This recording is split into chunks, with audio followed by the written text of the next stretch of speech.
This is Gabe Estel. Welcome to Rock and Roll Shin-Soo Chu. Glad to be here. I'm here with my co-hosts Dennis Levi Leach and Jonathan Getz. How's it going, guys? All right. Excellent. Excellent. Well, let's just dive right into it. It's good to be back with everybody. I hope you're enjoying this last month of the regular season. We've got a good show, kind of a Talking Heads sort of theme tonight. Although I don't know if I'll make any references to the band Talking Heads. That was totally unintentional. But damn, we missed a potential theme tie. We really did. Yeah, we missed that. Jesus. Take me to the river. I would have got burned on the phone, dude. Right. Yeah. Levi didn't have that big suit with the giant shoulders. Oh yeah. Wild life. Yeah. Anyway, so want to go ahead and just go over some stories that have emerged since we recorded last time. It's been a pretty fruitful time for new music. There have been quite a few releases of note. Bands that we've talked about on this show before have released records within the last couple weeks. The first one that comes to mind to me, and I know, as you guys know, I'm pretty sweet on her. I like the new Lana Del Rey record a lot. Oh yeah, it's good. It's good. She's kind of like the pop. It's Quaalude pop is what it is. It is Quaalude pop. Yeah. So it's good. Again, it's if possible, it's even mellower than the last one. It's really good. Have you heard it yet, Levi? Or no, I have not. Yeah, I mean, if you like the last one, check it out. It's like Mazzy Star or something like that. I'll have to check it out. Yeah, it's good. I'm on board now with whatever she does, pretty much. So yeah, I like it a lot. And then I did get to listen to some of the new Iron Maiden, and obviously Maiden's still Maiden. Nothing broken there. And then some others that came out. I know that Slayer has a new one out. Which I haven't had a chance to listen to yet, but I'm sure it sounds like Slayer. If it doesn't, I would think they would catch some flack for that. They kind of went conceptual on this one. No, so I'm sure Carrie and the boys are still bringing it.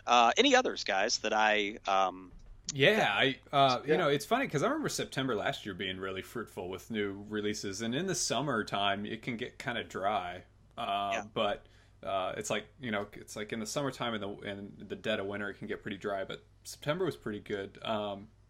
Earlier in the month, Uncle Acid and the Deadbeats, right. which is great for all you Sabbath lovers out there. Check out Uncle Acid and the Deadbeats. Diane Coffey, who I'm a big fan of, drummer of Foxygen, kind of glam soul.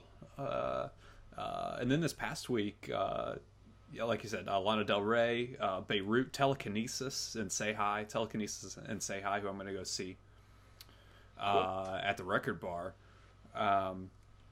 And actually, after exchanging some tweets between those two guys, it sounds like if I show up dressed like Mick Mars, they might, because it's on Halloween night, if I show up dressed like Mick Mars, they might play Same Old Situation. All right. Good deal. I think it's been pretty solid last few weeks for sure. And there's a few I haven't even gotten to, like Gary Clark Jr.'s got a new one that I haven't listened to yet. It's been kind of overwhelming in the best possible way. So it's a good problem to have. Yeah. And there was one other one. There's this band from. Shoot, I'm just gonna say the Middle East because I it might be Iran. They're called Kiosk, and it's very much like Dire Straits meets J.J. Cale. I can get behind that. Yeah, and they just released a live album, and it's called Kiosk. It was recorded in Toronto. That's the name of the band, is Kiosk? Yep. Like mall kiosk? Yeah, like it. Okay. Yeah, like it sounds. For cool. the English word. Yeah. Cool. Sounds good. I like that combination. Yeah. So. Yeah, very nice. Very nice. Yeah, so good time for new tunes, certainly. On to live music. Last the last episode, I talked about it's kind of my anticipation for Riot Fest here in Chicago. And I ended up obviously going to Riot Fest. I had a 3-day pass, and it was a muddy weekend, but it was a lot of fun. Did it rain on you? You know, it didn't. No, it rained prior to my arrival, but it did not rain on me. No. That's nice. Yeah. So it worked out well, and you know, obviously being a dad now, I guess I should count my lucky stars that I got to go for 3 days. Yeah. I didn't get to go like all day, obviously. You know, I got there like Friday night at like 7:00, right in time for Anthrax, right before they started playing. And then on Saturday and Sunday, I got there about 5:00, which I still feel like I really got my money's worth. You know, what is it like going to a festival and then being able to sleep in your own bed and take a shower at your house every day? It's glorious. Yeah, that's got to be an experience. Yeah, you'll never want to go to like Bonnaroo again, unless like I don't know unless like they fly in a Four Seasons and drop it in Bonnaroo or something like that. You know, yeah. I maybe I would go to Bonnaroo again in like an RV, possibly. But yeah, I'm sorry. I'm just looking here to tell everybody what bands I saw because I know I'm gonna forget a couple. But I had a really fun weekend there. You know, I think it's become it's becoming an institution. Hopefully, you know, they have one in Denver and Toronto as well, but it's kind of like, you know, classic punk, classic rap, and sort of some other stuff thrown in, you know, but those kind of seem to be the two building blocks for it. And I really like that approach. I got to see Anthrax, who were great. You know, I've seen them a couple times before, and they don't change their set list that much. They don't. You know? Yeah, so it's pretty static set list, but there's still a lot of energy still. Faith No More were great. You know, I really like the new record. I do miss Jim Martin. They don't have him anymore on guitar. So he is missed, and honestly, I don't know who replaced him. But they were good. They were wearing the all white, not suits really, but like white dress shirt, white pants. Yeah. Pretty trippy stage. They did Easy Like Sunday Morning, a cover of that. Yeah, they were really good. And they played quite a few tunes as well because they were one of the headliners on Friday night. Or actually, I take that back. They were right before the headliner. And then lastly, for my Friday night, I watched Ice Cube. Who brought it, you know? I mean, it was he brought out MC Ren and DJ Yellow, so there was kind of a mini NWA reunion. You know, he played all his tunes. Some of his newer stuff I'm not that familiar with, but yeah, he brought it, man. It was good energy. It was high energy. Everybody was into it. Speaking of, how was the crowd? What's that? How was the crowd? The crowd, you know, fine. It was younger. There was more younger people there than I thought there would be. Yeah. You know, Riot Fest has kind of a strand that's sort of I don't know. It's got a lot of punk that I like, but it's also got a little bit of a Warped Tour strand to it at times. You know, like I don't know, like some of those bands, like, you know, Taking Back Sunday and Less Than Jake and Good Charlotte. And even though those bands have been around for a while now, they still kind of draw a younger crowd. So yeah, they were there. You know, the bands that I just mentioned. You know, the Ataris, like all these kind of all the pop punk bands, which I'm not into, but I don't know. It represents a chunk of Riot Fest still. But there's plenty other there to satisfy me. So on Saturday I saw Echo and the Bunnymen, who have been on a real kick lately. I kind of came too late, other than, you know, the couple singles that I always knew, but I really like just about their whole catalog now. They were really good. They did a really ripping version of Roadhouse Blues, which I didn't expect. And then I saw Bootsy Collins, who was fun. Yeah. Merle Haggard, right? You know, Merle's getting up there. How'd he look? I saw him probably 6 or 7 years ago, and he looked awful. As The Onion said once, Merle Haggard. All right, that's excuse me. No problem. So yeah, but he was great. Live it was fun. Yeah. Especially for his age. The time I saw him, Shooter Jennings opened up for him. Yeah. And so Shooter Jennings tore the fucking place down. Sure. And then Merle Haggard gets up and opens up with Twinkle Twinkle Lucky Star, one of his slowest songs, into two more slow songs. Oh no. We were just like, oh my god, this is awful. I love I really like that Twinkle Lucky Star song, but it was just such a letdown after it kind of sucked the air out of the room. Yeah, and I don't know, he was what I expected him to be, a 75-year-old country. You can mark it off the list, right? Yeah, totally. You know what? Best set of the weekend for me on Saturday night, and not just Saturday night, the whole weekend, Billy Idol. Ripped, man. Yeah. Oh, yeah. Billy Idol can still sing. Yeah, they had some sound problems a couple times. Uh-huh. But Steve Stevens still tears it up. He's still got Steve with him. And yeah, man, he was great, and just God looks great for his age too. Idol's working out, man. Oh yeah, he's not messing around, dude. He's got some abs, man. And then I saw, the band that, and I certainly know that they're not everybody's cup of tea. But I was looking forward to seeing System of a Down just because I think they do some interesting things. Yeah. It's got there's a prog element to their music, certainly. And they're really crazy. I mean, I'll give them this. They make music like I haven't heard before.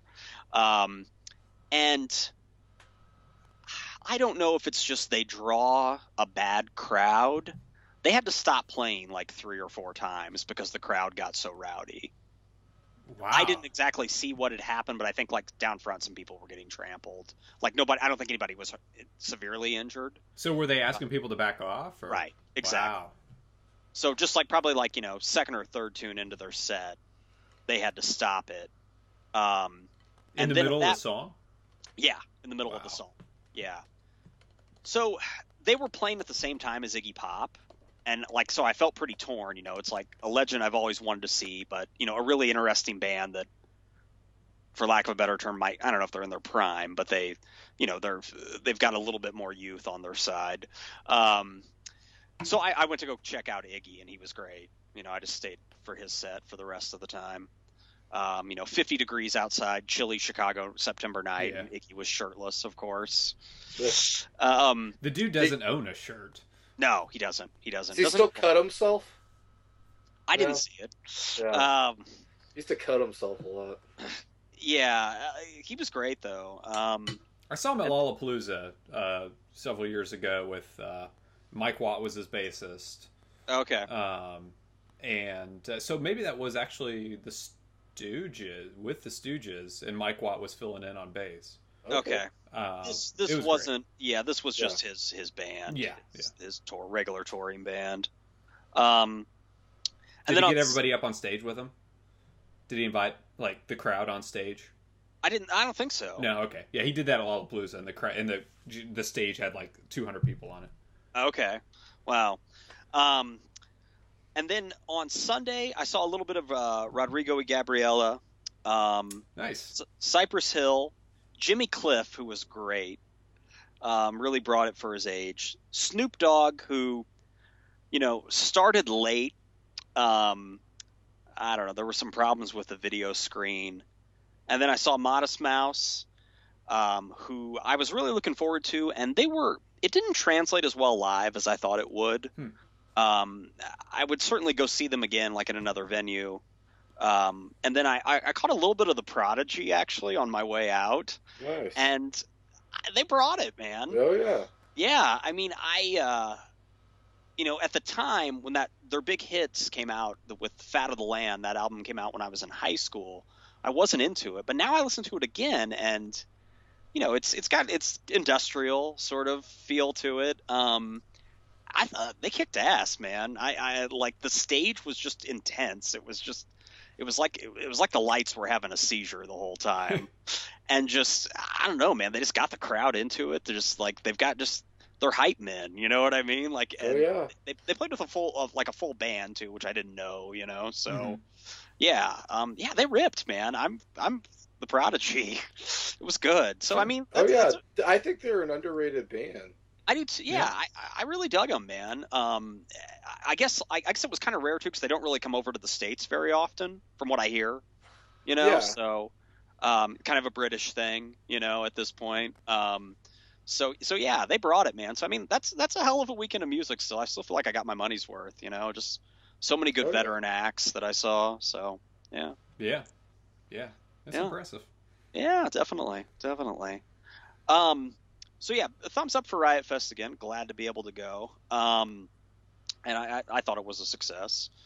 Want to move on to baseball. There's a situation going on that we won't dwell on too long here, but to give our audience a little bit of context, Matt Harvey, who's a pitcher for the Mets, had a great season in 2013, and I think was Rookie of the Year.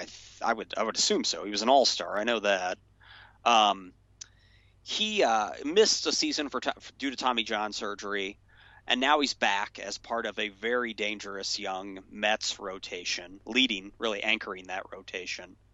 And you know, his agent is Scott Boras, who there are a lot of opinions on Scott Boras, most of them pretty negative. He was going to place an inning limit on Harvey, and he wasn't going to pitch during the postseason. And the Mets, if you've looked at the standings, you know most likely the Mets are going to make the postseason, and for the first time in almost 10 years, and certainly the Mets fan base is excited again. Yeah. So really the issue here is, you know, do players have the right to kind of shut themselves down? You know, I guess that's kind of the $64,000 question here. I think yes, they do, but that it's been mishandled from the beginning. Why wasn't this discussed from spring training to where they say, "Hey, we're going to skip a start every month so that he can pitch into the postseason," but they bring it up in late August or early September? You know, what the fuck? I think they brought it up when Scott Boras had the idea to bring it up. I think is what happened. Yeah. I mean, yeah, maybe there's not much to say here. Just you know, if he doesn't pitch in the playoffs, someone from New York will hurt Scott Boras. Yeah. Because I mean, there are Mets fans who are just rabid. There are Mets fans that are as rabid as Cubs fans, and they haven't been in the playoffs for 10 years, like you said. I don't know. As the Trailer Park Boys would say, it would be a shit tornado. Right. Yeah, absolutely. I mean, all the New York papers would just run with it every day. It would be like, "Oh, Harvey didn't pitch today. Harvey didn't pitch today." Yeah, if only we had Harvey. Yeah. Yeah, and I mean they've got the pieces in place to be good for a few years. And the rotation is solid. The rotation, the lineup is kind of has some veterans on it that they might need to retool that lineup a little bit. But but their rotation is really part of solid. me says, man, you're getting paid a shit ton of money, and you're an employee, and if they want you to fucking pitch, you got to pitch. Yeah. I don't. Yeah, it's tough. Part of me says you don't have that right when you're making that much money. You're right. I mean, when the money comes into play, there are consequences to it. It would be one thing if they were like in the dumps, like if they weren't even going to make the playoffs, and they were like, you know. Oh yeah, you wouldn't think twice. You hear all the time about pitchers being shut down around now for teams that aren't competing. But to do this when they're successful and he's successful. And again, this happened with Strasburg a few years ago. It happened with the Nationals a couple of years ago, and they might not even make the playoffs this year. Right? No, they won't. Yeah. But it's interesting because would you? So it's not only what he gets paid to do, but we'll assume it's what he loves to do, and it's probably all he knows to do. Sure. And so would you put everything on the line, just for the next month? With the potential consequence that you might not be able to do what you love after next month, ever again. Gosh, Part of me says yes, because there are guys who have been to the World Series and lost and never been back, and are like, I would have done anything to get back. To pitch in the World Series. I'm with Levi. There's no guarantees in this game. Yeah, I agree. I would say this is like the game that has the. I mean, if none of the sports have guarantees, but baseball, it seems, has the least guarantees. Absolutely. Yeah. Yeah. And as I mentioned a second ago, their lineup is kind of old, so they're going to have to retool it for next year. I mean, obviously the rotation is awesome, and will be for a few years. Well, and Tommy John is so routine now, man. People get it voluntarily. Oh yeah, which is dumb. Which is really stupid. And then, you know what I mean? It's like people come back from it and pitch for years and years and years. So, I mean, I don't know. I think it's kind not of as effective. Yeah, but it's Boris. Yeah. If it was a different agent, the reaction to all of this might be different as well. I've never heard a story of a pitcher being on an innings limit for the whole season. It only comes up in September. Yeah, it's like, right. If don't let it be a slow train coming. Just plan accordingly, and the whole fan base will be behind you. They'll be like, hey, we're playing for October, and we gotta save him a little bit. And so every now and again he just goes 5 1/3 rather than 6 2/3 and stuff like that. But I guess. Opposite position, the Cardinals are catching a lot of flack with Matheny not giving Yachty any rest. Oh, okay. I guess Molina's like way burned out, and the Cardinal fan base is like pissed off at Matheny. They haven't said he hasn't. He keeps playing him. Yeah, well, I think they finally sat him they sat him 2 days in a row, and it was like the first time in 6 years. Yeah, something ridiculous. And right. And he'd been hitting awfully, and so he hurt his thumb, right? He just recently. Yeah, and I guess it wasn't as severe as they thought it might be, because when it happened, there was potential like it could be season ending, but yeah. I just thought it was funny. It's an opposite position. It's kind of the same thing. The fan base, right? I think Boris is using this as leverage to for the next negotiation. Oh yeah. To say, hey, he's like, all right, I'll let him pitch this postseason, but you guys are going to pay for this. The next contract negotiation, which I'm gonna move up a year now, because I would we're say bending Matt over Harvey backwards might for not you. be a Met after that. Yeah, it's possible. Sure.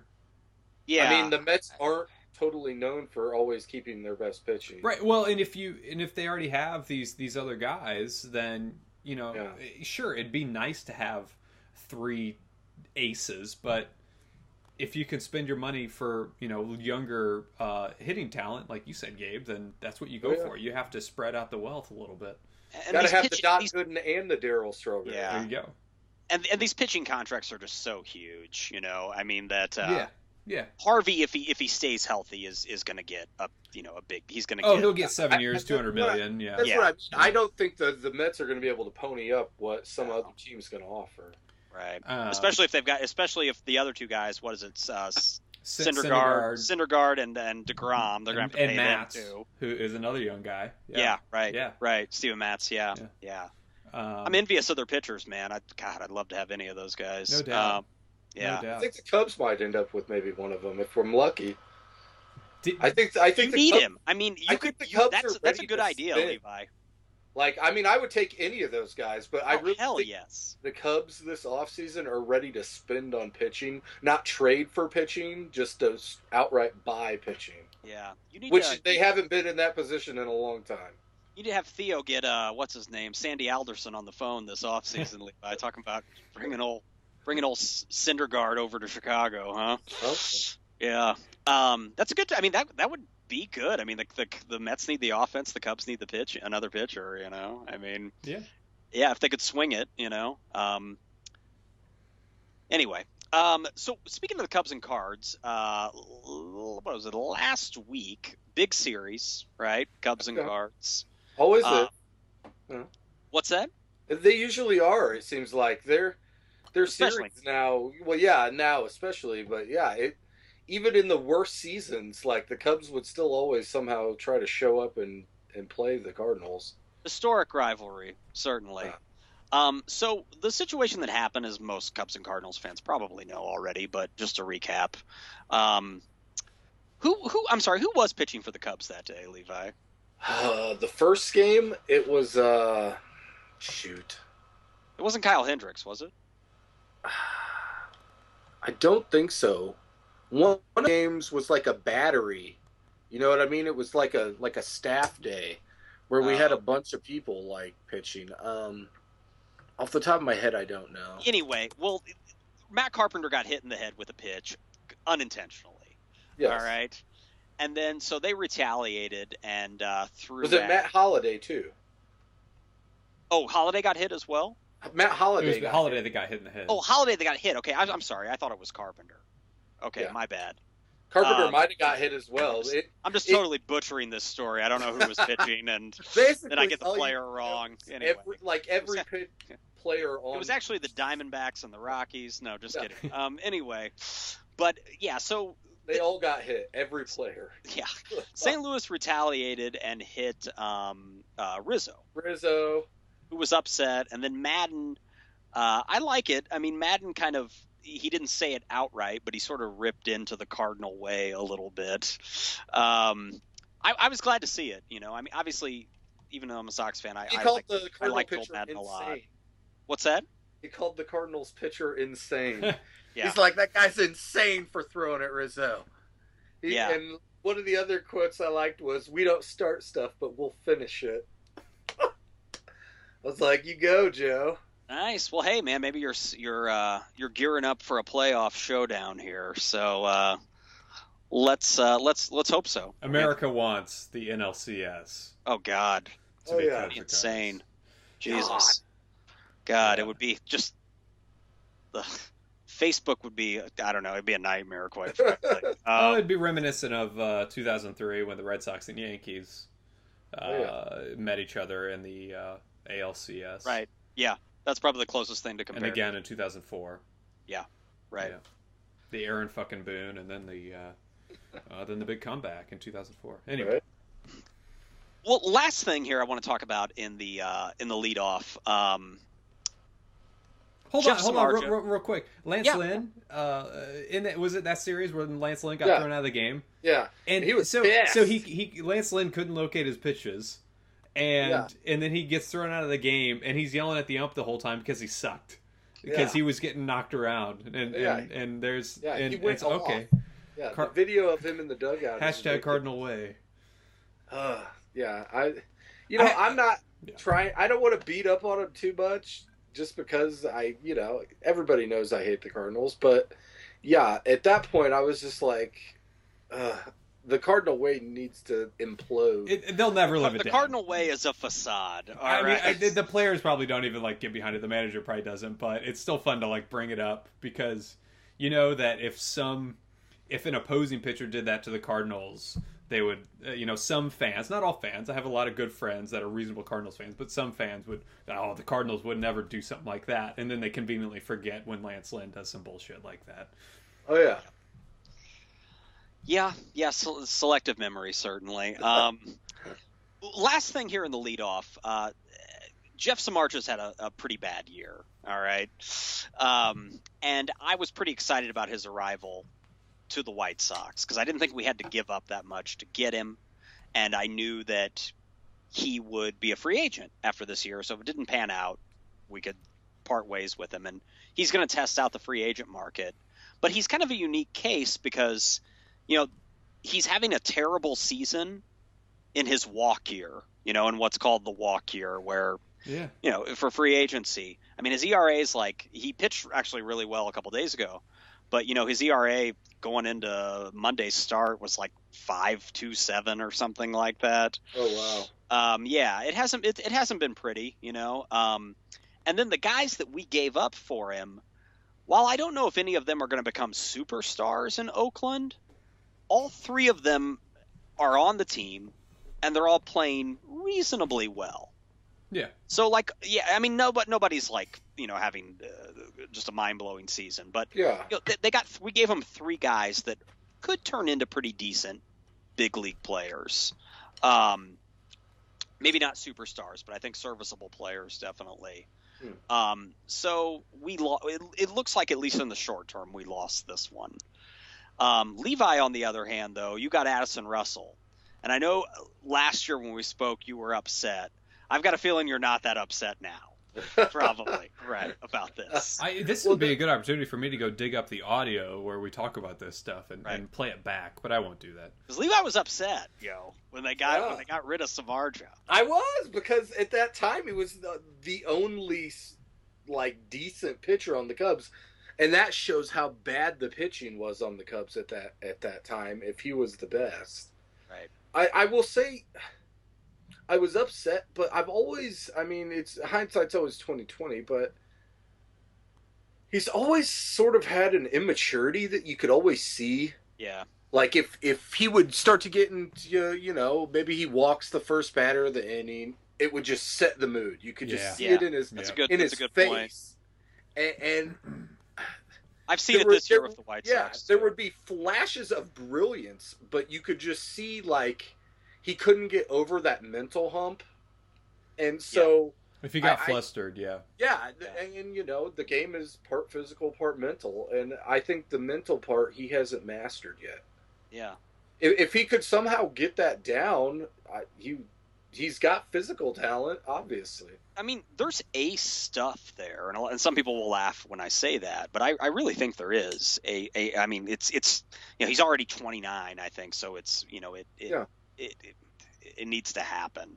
And I thought last year when he was on the Cubs, that was I was like, wow, this guy could be a number one. I think he's still going to get paid pretty well, just not as well. I mean, he was going to get, if he would have pitched really well for the White Sox this year, like he did last year for the Cubs, he would have got like a 6-7 year deal. Yeah, I think maybe like 5 years for like $90 million, maybe. But he now he'll probably get like a 3-year deal. Like a number one or a number two guy type of deal. And absolutely. Now I think he's probably like a number 3 guy. I'm thinking like a 3-year deal, maybe 4-year, maybe 3 or 4 year deal. I mean, he's only 29, and I don't know when he turns 30, but that's still relatively young. So I would say like that contract that Shields got, even though Shields is a few years older, that contract that Shields got was like 4 years. Like $52 million, something like that. Yeah. I could see something comparable to that. Somebody will pay it. Yeah. It's got to be such a letdown for him because he lost a lot of money this year. Yeah, and don't get me wrong, he's still going to be rich as hell. Yeah. It's all relative. But he did. I mean, he lost almost half a paycheck, half the big paycheck, essentially. Yeah. Yep. So baseball's like a stock market. You got to cash in at the right time. Look at Worth. Worth got the best deal he could have ever gotten, and then now has just gone kind of stale. Yeah. Battled a lot of injuries. And he's injured all the time. He'll have. I mean, like last year for a little while, he looked really good. Like he'll bounce back. But you know what? He's what, 36 now? I think something like that. Yeah. I think there's still a couple years left on that deal. Yeah. Maybe not. Yeah. I don't. There's at least a year. There is. Yeah. There's at least a year or two. Yeah. So he made out like a bandit, man. Oh yeah. And it's not to say he's not a good player because he really no. It's just he can contribute in the field. Yeah. And he can ball, man. He's a baller when he's healthy. Yeah. Baseball's a stock market, though, man. Yep. He cashed in at the right time. The guy who's this podcast is named after cashed in at the right time. Oh yeah. Shin-Soo. Yeah, man, 7-year deal. Jesus. He's been coming through of late over the last month. He has improved. He has improved, and I mean, nobody really thought he was going to drop off that much when he went to Texas because he just looked kind of lost last year. Yeah. And he was injured too. So, but anyway, moving on to the heart of the order, we're going to talk about broadcasters. Something we haven't devoted a lot of time to this year. Or really throughout the whole lifespan of the podcast, really. So we're going to talk a little bit about what some of our favorite and least favorite kind of baseball. We'll even take it beyond broadcasters, sort of baseball media personalities. and maybe talk about some of the qualities that make a good broadcaster in our eyes. And I even thought about, if we have time, kind of who would you like to see paired together? They could be from separate teams, obviously. Just what two personalities would you like to see? Separate eras, like Jack Brickhouse? Yeah, really. Yeah, why not? Just Brickhouse and Flesack together at last. Two guys often mentioned in the same sentence, but yeah. So let's go ahead and open it up here. Looking, I feel like I have to get this out of the way, guys. I root for a team that doesn't have a very popular play-by-play guy. All right, on the video, Hawk Harrelson. You go to just Google, most hated baseball announcers, baseball broadcasters, and he's atop just about every list. And I want to say to the people that don't like him, his detractors, I totally sympathize with you. I get it. He's too folksy. He's too one-sided. He's too old-fashioned. He's very dismissive of sabermetrics. Calling it, he basically thinks it's fraudulent. That I know. Numbers are fraudulent. That said, I've listened to the guy for 25 years now. Yeah. And also, there's a very sentimental spot for me because I listened to him with my grandparents a lot. Yeah, sure. Yeah. Are no longer with us, and so he's been in the White Sox booth since 1990. Yeah. And to me, he has a sentimental spot. I was the same way with totally Steve get Stone. why people hate him. I trust me. I completely understand. You can put it on the board, Cole. I cannot really stand, but yeah, nobody likes Hawkisms, but Hawk, maybe a handful of older White Sox fans, I think. I felt the same way about Steve Stone, but I've not heard him in so long because he's been gone from the Cubs, and I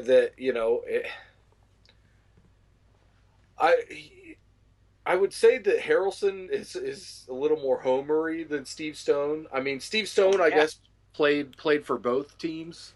He was on the White Sox and he was on the Cubs. I would say I've gotten spoiled. I listen to the radio announcers a lot, and I think Pat Hughes for the Cubs is a great baseball radio announcer. Yeah. I don't know if either of you guys ever heard him. Yeah. And right now their color guy with him is Ron Coomer, the former. I think he was on the Cubs for only 1 year or 2 years. But I remember him. Yeah, Coomer. So, Levi, you mentioned Steve Stone. That's interesting because wasn't he jettisoned from the Cubs because he was kind of critical after the debacle? After 2004. After everything, basically, he's openly criticized the team and stuff, and they handed him his pink slip, and so he even got into some I don't think it got physical, but clubhouse altercations. Clubhouse altercations with players. Yeah, like Kent Merker and him got into it. Yeah, wow. And so that's you're gonna get fired, and so I think he had to. I said this before. I think he had to eat a little humble pie and realize that. It's one thing to be critical of the team and think that stuff, but you can't, when you're in the public's eye as the announcer, you can't openly be like, these guys are idiots. And when you're an employee, when those are the people that are paying you. Right? And so... That's a tough line to toe. He grew up, though, with Harry, and it was like the Wild West. They were drinking the little white cups of Budweiser all day long back in the 80s. Oh yeah. I mean, I grew up hearing. And so, he got away with a lot of stuff over the years. Yeah. Oh, totally. There's a YouTube video of him, and he's pretty soused, on air. Yeah. No kidding. Wow. Yeah. So would he try to keep up with him? Oh yeah, I'm sure everybody tried to drink as much as Harry could drink. Yeah, I remember because I grew up with Steve Stone, and even though I wasn't a Cubs fan, I would watch Carey and Stone, and I always thought, yeah, he was really measured and great voice and really even keeled, and so yeah, it was a total surprise. I always thought of him as a total Cubs institution. Yeah, absolutely. And when he left, I was sad. I remember thinking, "Damn, I can't believe they, I can't believe they got rid of him." But like I said, you can't be that openly critical of your employer and expect to still have a job. So. Oh no! I mean, can you imagine, like trying to toe that line and knowing that you need to be critical in that the purest sense of the word criticism. Mm-hmm. And you need to provide insight and not just be some cookie cutter host. But you just step over that line just a little bit and you're gone. Oh yeah. That's a tough gig. Well, and especially because most of the color guys are former players. And so as a former player, you're kind of used to the lifestyle and you're used to being on the road and you're used to getting away with certain things, you know what I mean? Right. Yeah. Like the clubhouse antics and stuff. And so I think some guys have to dial that back when they get on screen. Yeah. I'm not always a fan of there being necessarily a former player as the announcer, but I will say it does like lend to the credibility of it and everything. Because I mean, the Cubs, for instance, Lynn Casper's not played any baseball ever, as far as I know. And, I like Lynn, but sometimes Lynn Casper gets on my nerves. Yeah. Well, it takes a good mix of a guy that wasn't necessarily in the clubhouse as a player and a guy that was. Yeah. And having that synergy. Sometimes when you get too much jocularity in there, which is what ESPN usually does with their 3-man booze when they had Kruk and Schilling, and it's really dumbed down. And, the one night it was awful. It was like some poor girl. It was like her first night, and then Kruk and Schilling, and it was just it might have been the Arrieta no-hitter game. No kidding. Wow. Yeah, and so it was just yeah. I don't know. I'm not a big Schilling fan as a commentator. As a commentator, so yeah, and it's interesting. I mean, Kruk can be insightful at times, but I get tired of them like talking about what they're eating, like sending food up to the booth. Come on, guys, get over it. I don't need to see what you're eating. I get it. You like to eat, and they always play the card. Oh, well, now I'm fat and I'm slow, and when I was a player, I was fat and I was kind of slow, and it's like, yeah, you say that every game, how fat and slow you were. It's cute. Another sausage with peppers and onions, John. Yes, right. We know. Right. Yeah. We get it. And so I think that's a big downfall of a lot of these. Yeah. A lot of these boos is that they get too jocular, and not that there are very good former players who. And I'm saying jocular in a very general sense, not that they were former players necessarily, but there are some good ones and there are some pretty bad ones, and it goes both ways. Even if a guy wasn't a player necessarily, I think there are some pretty good ones and pretty bad ones, and for me, I think it's it needs to be loose, but it can't be too goofy. And because once you get too goofy and like you stop kind of paying attention to the game, then that's when it gets annoying. And and on another side of that was it's like almost too much energy can be annoying. And when the Royals got Rex Hudler a couple years ago, he came over as being like having this reputation as being kind of a pretty poor announcer for the Angels, and so sure enough, that first year he was calling color for the Royals. It was too. I mean, he was 100 miles a minute, and he was just like talking about everything that would show up on the camera, and it would seem like he couldn't focus. And then, but over the and I loathed it. But then over the past couple years, and maybe it's because they're winning now, but he's grown on me a lot, and maybe he's also dialed back his energy a bit. Yeah. And it's been pretty remarkable, I think, how much he's won over a lot of the Royals viewer base, and they even did a profile on him a couple weeks ago in the Kansas City Star. About how much he's really genuinely passionate about baseball and about Kansas City or whatever town he might happen to be in, and like he's a super nice guy, and so I've done like a complete 180 on Hudler, and I think he offers really good insight. Being a former player, he does offer pretty good insight, but his energy is now a bit more even keeled, and when it's over the top, it's kind of appropriately over the top energy. And he reaches out to fans during the game, and so that's cool. It's nice to see a guy that genuinely cares and isn't just like shooting off the cuff, saying really cliche things. Well, and talking about Hawk Harrelson, I get a lot of him, and granted I don't like them, but the Cardinals, Mike Shannon on the Cardinals radio. Oh, I hear that. Yeah, that there's a lot of even Cardinals fans that don't like him. Right? Yeah. So I'm not familiar. I had to listen to one of the jobs I previously held.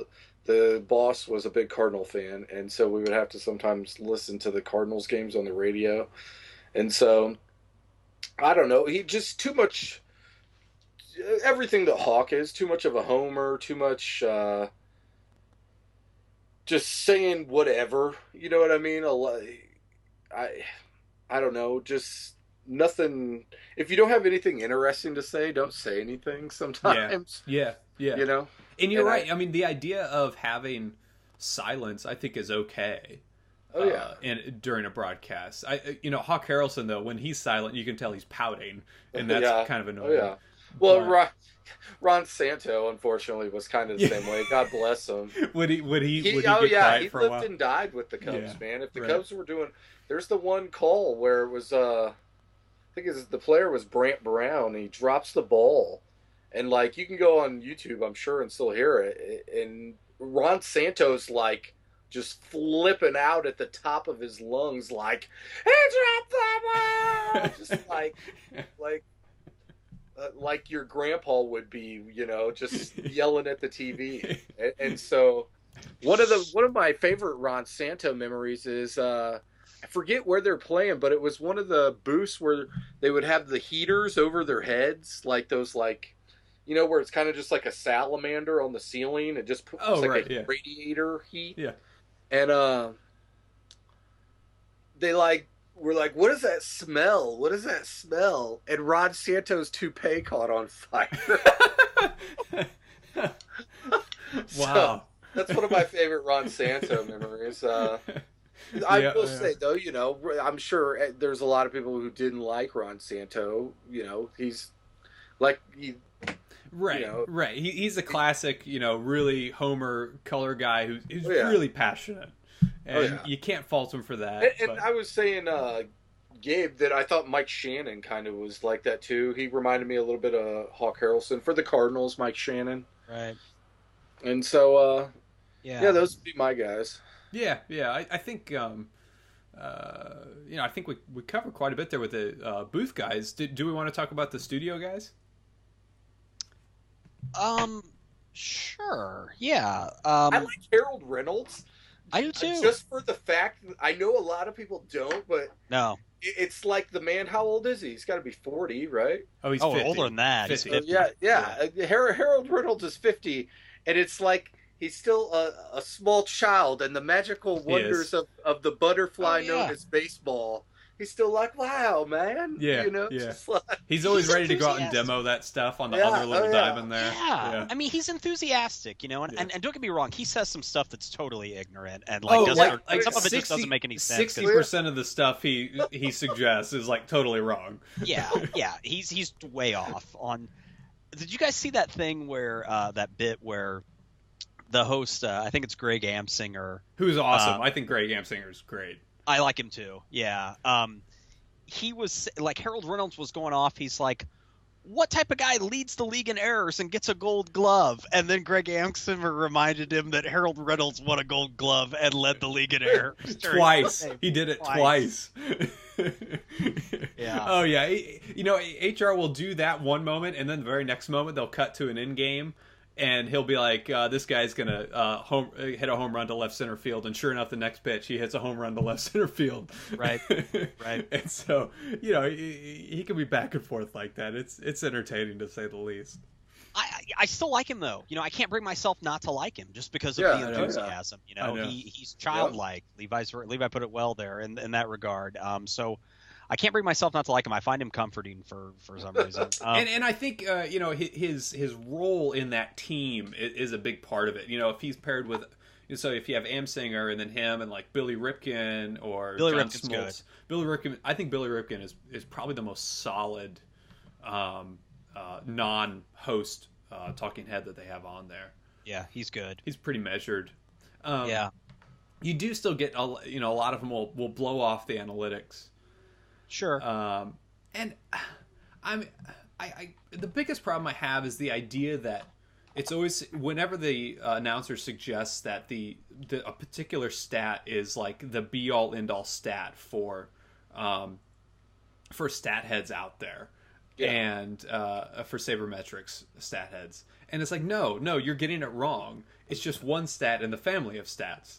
Yeah. And it's always suggested, and that's what. It's the idea of a host not quite understanding, and not only that, but refusing to understand moving forward. Like, they aren't going to come off of the idea of trying to embrace a new way of thinking about measuring. You know what? Like, the only thing I could compare it to would be like if you somehow wanted to introduce sabermetrics to like bull riding. Yeah. You're never going to convince those cowboys. Yeah, right. You know what I mean? Those guys are the ones doing it, analogy. and they've been around, and it's like their club, and it's, you know, I don't know. It robs the game of its magic for them. Yeah, to them. Yeah, right. To them. Yeah, absolutely. Right. Yeah, it might show that there is no God. There is no baseball God. There's no bull riding God. It comes down, and it's disappointing when that happens. Some of that magic, though, I need in a broadcaster. Like, maybe Hawk takes it too far to one end of the spectrum. Yeah. I would agree with that. And maybe Santo as well. But it's not like I want, like, Nate Silver or some guy from Fangraphs up in the way. You know what I mean? Like, that's going to suck. Right. It just needs to be complementary. That's all. Yeah. Yeah, it needs to be a nice balance. And I'm not saying, you know, I always get annoyed when a jock said, you know, if a reporter, you know, starts getting critical of an athlete, and the athlete's like, well, you never played, and they play that whole card that, you know, you never played the game. That. Yeah. And it's like, well, you know, you're going to want to be in the booth after you retire, and you never went to journalism school, but you still think you're entitled. And it obviously shows sometimes. It does. But no, I think there's a happy medium there between the analyst and the ex-athlete. Right. We mentioned Steve Stone earlier. Levi did. Yeah. He's one of my favorites. Mainly because I feel like he's not totally reliant on stats, but he doesn't totally dismiss them either. He's old school, but not too old school. You know, and I just think he's just really, when it comes to pitching, I don't think there's a better pitching analyst. Personally. Yeah. I just think he's the best. Yeah, I mean, granted, what do I know? But I haven't seen anybody else, at least in the modern era, do pitching analysis like him. So. Yeah, no, I was telling Levi that, you know, dating back to my earliest memories are watching Cubs games with Carey and Stone doing his thing, and it was. I'll always consider him one of the better analysts. The Stone Pony. You know, I was looking through the list of broadcasters because, you know, obviously I excuse me, I don't keep up with like who's in the Diamondbacks booth. You know what I mean? No, right? Yeah. Although Bob Brinley is now, I guess. He's back. Yeah, he left the Cubs. Yeah. I saw some names of some guys I didn't know were in the booth, so I'm just going to run them down really quickly as like just a handful of guys. Like I didn't know Mark Langston did Angels games. Oh, Did you really? guys know that? Yeah. Oh, I know that. Well, Rex Hudler does KC as like an alternate, right? No, Rex Hudler is color for television every game. Oh, he is. He's Yeah. every game now. Yeah. Okay. All right. I didn't know Jack Morris does some Tigers games. Yeah. Mark Gubazah is also with the Angels. Yeah. Tim Salmon also with the Angels. Jose Guzman. I forgot to look up the team. Guzman. Tom Candiotti. And then obviously the frightening picture that I shared among us that I don't know, we might lose some viewers if I posted it on our Facebook page. Jamie Moyer and Matt Stairs were in the Phillies booth last year. Ugh. Stairs is still there. Moyer left to spend more time with his family, but I wish I would have tuned into that because I think that would have been a fun pair. So That would have been interesting. Yeah, definitely. Now, for you guys, like, do you guys have like a dream team of guys that you would like to see paired together? Definitely. Anybody? Definitely. Yeah. You go first. I'll go. Mine's a bit creative. For the batting innings, I'm sorry, no wait. For the fielding innings, I want one announcer, and that's Vin Scully. Well, he's the king. Right. Yeah. So, and I want him for fielding innings because, you're a bit more relaxed during the fielding innings. You're not when you're at bat, you're aggressive. You're as a fan, you're kind of aggressive. The tension subsides a little bit from a fan. And so, ideally, the pitcher's dominating, and Scully is, making the calls, but then he's interspersing stories, about people in the crowd and just fun facts about players that come up to bat, like he always does, like he's the master of. And you talk about good silences, Levi. I think Scully's silences are very good because he just lets it breathe a little bit, and the idea that there's no color guy in there to talk. He knows when to let the game talk.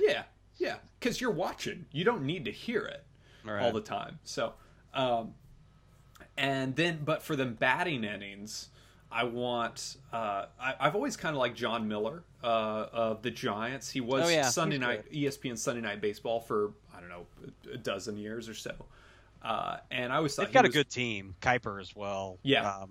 Go ahead. I'm sorry. Yeah. But John Miller, play-by-play, and Oral Hershiser as the color.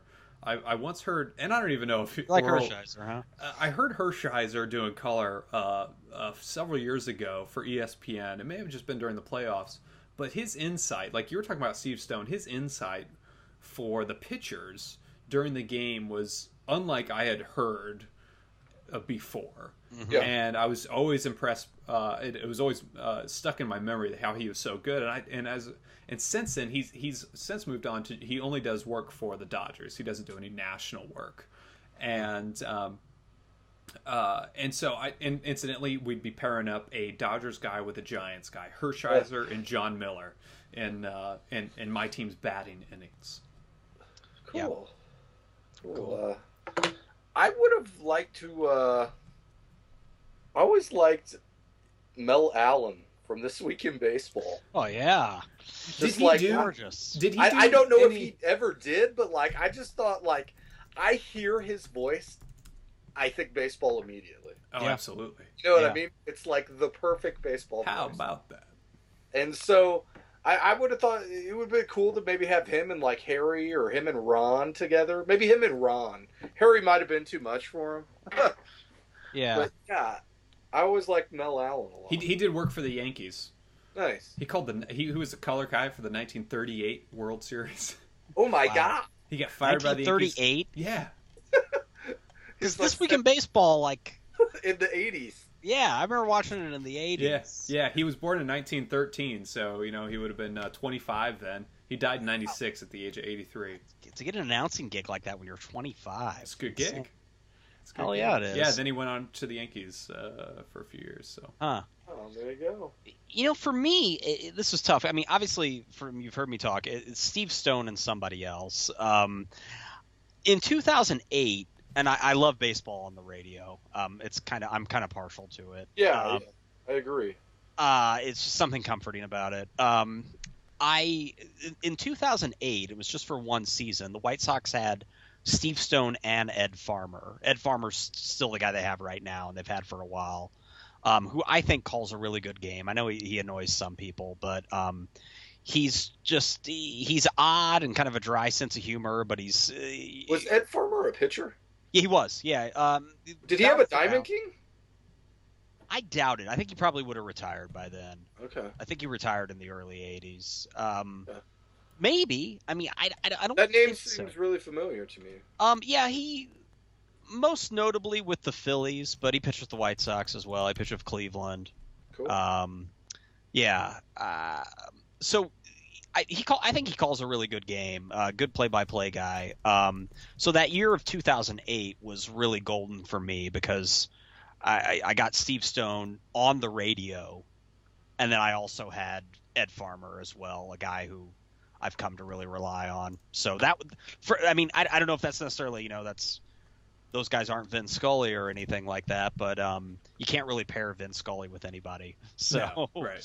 So yeah. Ed Farmer and Stone, I thought in 2008 was top notch. Yeah. Good stuff. Yeah, and admittedly, Scully is kind of a cliche in a way. He is just kind of considered a god, but right, yeah, he's going to top any list.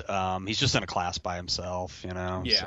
I didn't realize too that they, according to the spreadsheet on Wikipedia, he is broadcast as the radio host for the first 3 innings, like simulcast. I saw that too. Yeah, I didn't know that. I didn't realize that. And then what's his name? Steiner takes over after that. Right. Yeah. Then, who calls a good game as well? Sure. I think. Yeah. Steiner's a pro's pro. Yeah. Definitely. But yeah, I mean it's Scully, and he's coming back next year, Finn. God willing, one more year, he's coming back. He says. Yeah. Right. One thing, I said I was going to. I didn't get around to mentioning this earlier, but a colleague of mine, my buddy Jeremy, he wrote a really good piece about a year ago, just on a blog that he kind of just only posts periodically, about letting Hawk dictate White Sox culture, and it's a really smart piece. And I'll just read one quote from it.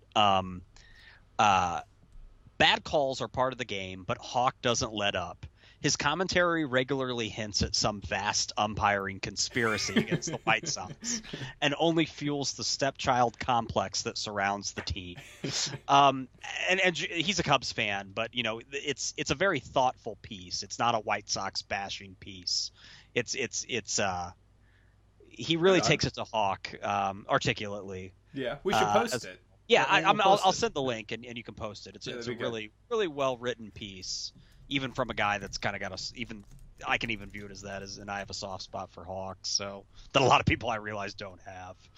Yeah. So, all right. Well, let's go ahead then and move on to our recommendations. Hear what everybody's been listening to lately. Levi, we'll start with you. What do you got, man?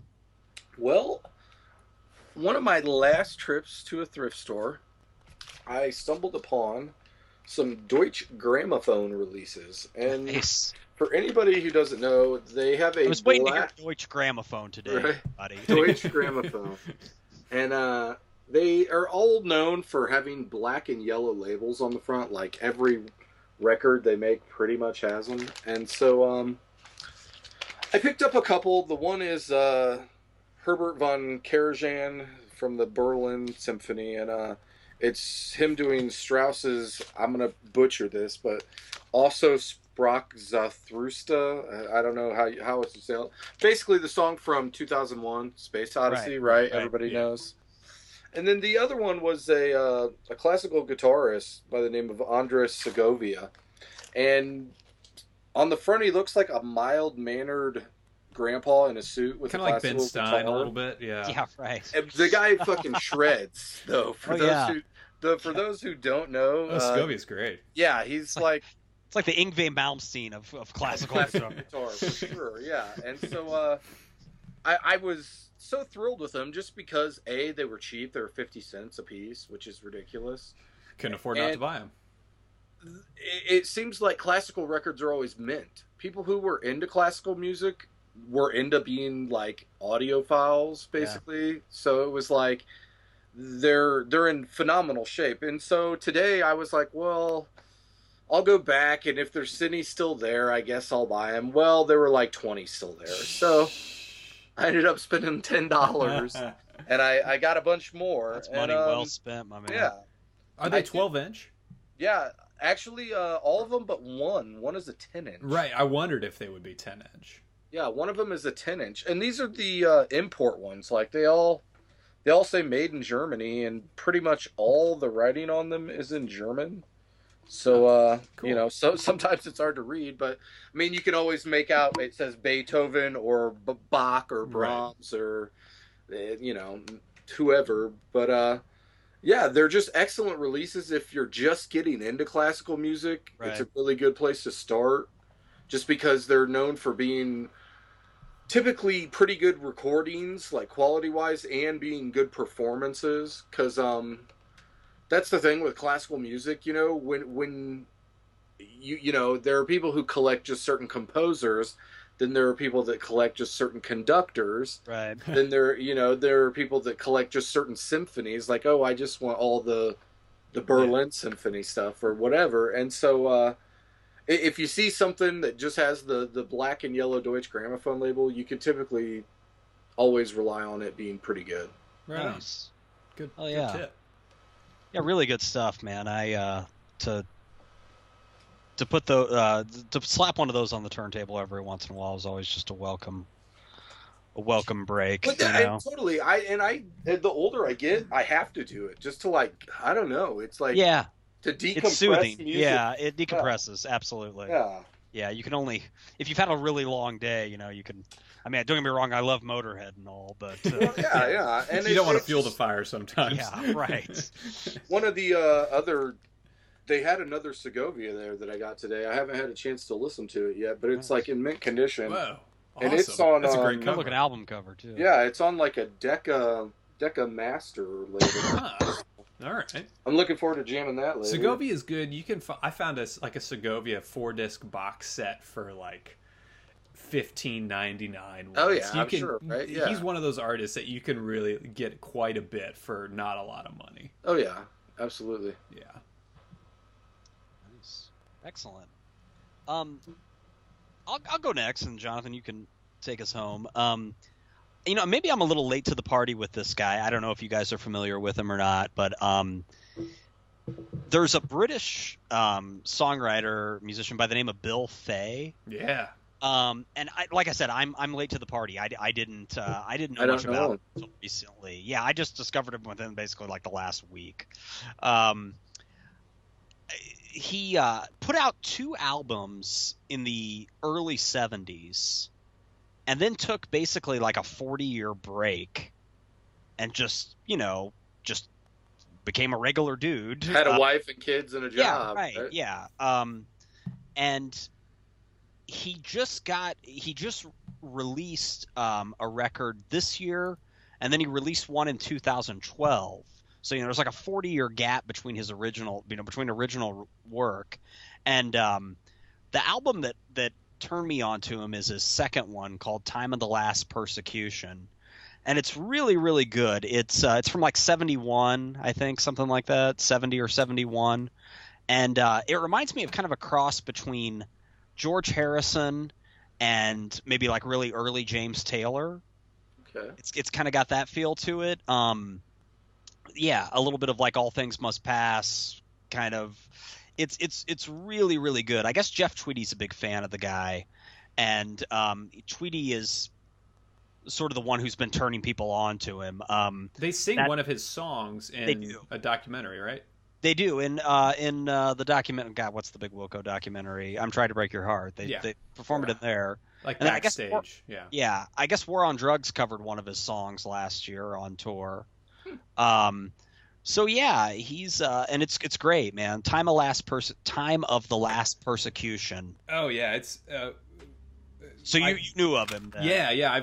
I got his record here. Got it. All right, kick ass. It's got a great sticker on the front. It says it's a quote from Uncut Magazine saying the missing link between Nick Drake, Ray Davies, and Bob Dylan.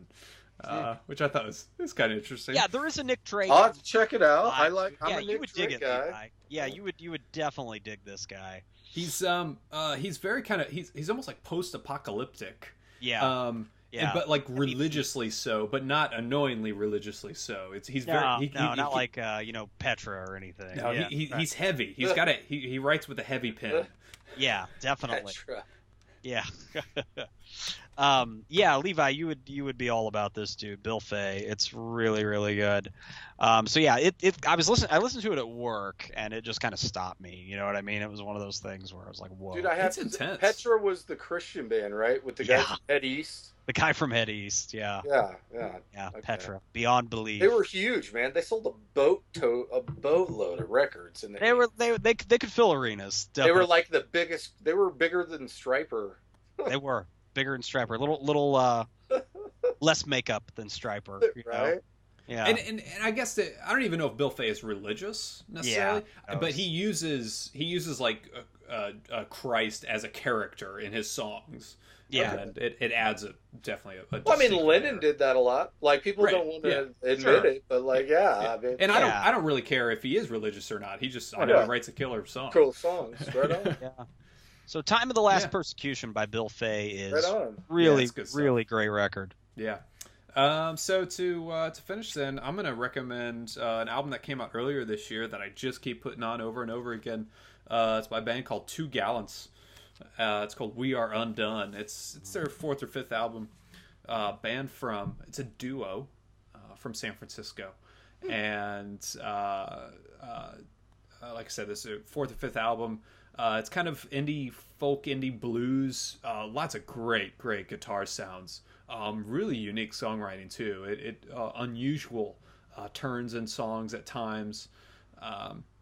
They were involved in a dust-up several years ago. You may remember them from a news story where one of their gigs, a cop just came up on stage and essentially just tackled both of them without telling them why. Did they have warrants out or something? No, or what? No.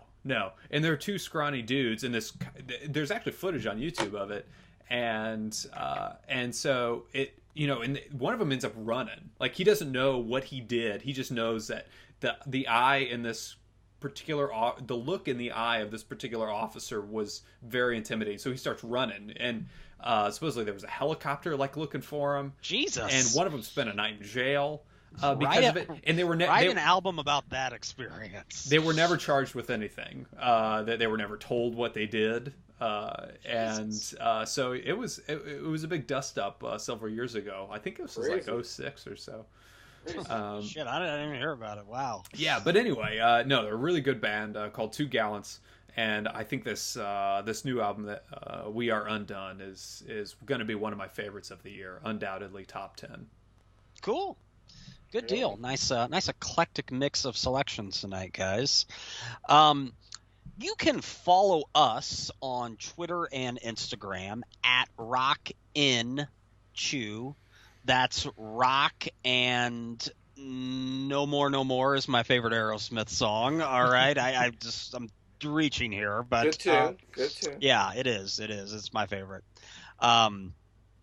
So yeah, you can check us out on Twitter and Instagram at RockInChew, and then also you can find all of our previous recordings on rockchew.com, as well as some of the bands and baseball highlights that we reference throughout the podcast. And you've been putting up photos of your your immaculate starting lineup collection on Instagram, right? I've been getting some. Those are pretty good. The Carlos Munoz, if you're out there, Houston Astros bullpen catcher, has liked us twice. I saw that. Yeah. If you're out there, buddy, Carlos Munoz, hats off. Yeah, definitely. So anyway, tell all your friends, like us on Facebook, follow us on Twitter and Instagram, and rockchew.com. We will see you soon. Take care, everybody. Peace. Later.